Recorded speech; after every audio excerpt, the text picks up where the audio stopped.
If someone offers you the choice between A, a kick in the private parts, or B, a punch in the face, and after careful consideration you give either answer A or B, you deserve everything you're going to get. This is how so-called democratic elections function in the disunited kingdom. There is no need to complicate it further. I realise that women fought hard at home for their right to vote. I realise men fought and died overseas for all of our rights to vote. But after they'd done so, what they and successive generations failed to do was exercise that freedom in any meaningful sense to ensure that voting actually counted for anything more than a lesser of two evils popularity contest. The same goes for Brexit. If someone asks you in or out, yes or no, to a question as deep, complex and nonsensical as national membership of a political and economic arrangement encompassing almost 30 countries and 500 million people, the only sane response is a polite, "Fuck off with your silly games." Truth be told, it should never have come to Brexit, and wouldn't have done so had successive generations been switched on enough to build upon what those brave men and women did for us so long ago.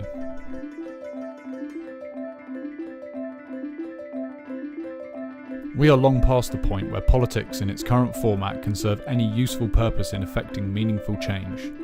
On the contrary, it has been deliberately engineered to help maintain the status quo, acting as a pressure relief valve so the sleeping majority never actually reach the tipping point where they might do something more than grumble at the nightly news. But there's more to this story.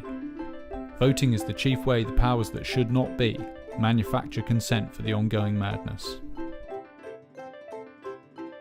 If you put a cross in a box, any box, if you return a blank or spoiled ballot, if you draw a fat veiny phallus with hairy balls and a plume of semen emanating from the crown into all the boxes, just by turning up to the polling station you have given your consent to the previous 4 years of shenanigans, and you just signed up for another round.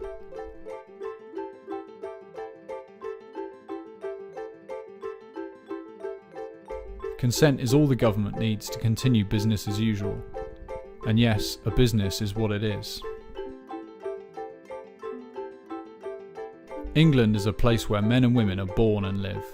You can walk in its forests, swim in its rivers and climb its hills. The United Kingdom of Great Britain and Northern Ireland is a corporation, a legal fiction existing on paper and in the minds of those who believe in it. It is a farm, and its business is basically human farming in the form of raising taxes to pay off the national debt. In fact, once you get into it, they are monetising birth certificates as collateral to borrow from the privately run Bank of England. Voting is not only permitted by the state, it is encouraged. This should be a massive red flag for all of us. Public demonstration, within strict guidelines of course, is also permitted. Signing petitions completes a trio of condoned and completely futile exercises. So what can we do about it? We can break the law. Hear me out. Voting, demonstrating, signing petitions, all legal, meaning within the bounds of acceptability of the ruling clique. Withholding tax, refusing to comply with licensing requirements, expanding your consciousness with psychedelics, camping in your local natural beauty spot but not on a designated campsite, all illegal. Believe it or not, the state has deemed legal all the forms of dissent it knows cannot upset the gravy train, but it has outlawed everything that actually might put a spanner in the works. Funny that.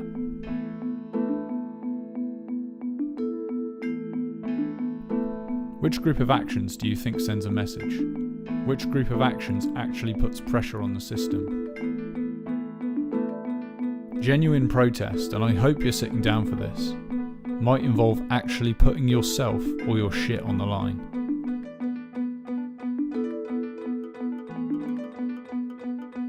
Donald Trump is in the White House. The UK is, at least in theory, leaving the European Union. The Queen of England, who swore in her coronation oath to uphold the rights and freedoms of her subjects, has deserted her post. If you haven't figured out someone's fucking with us yet, I don't know what to tell you. Bye.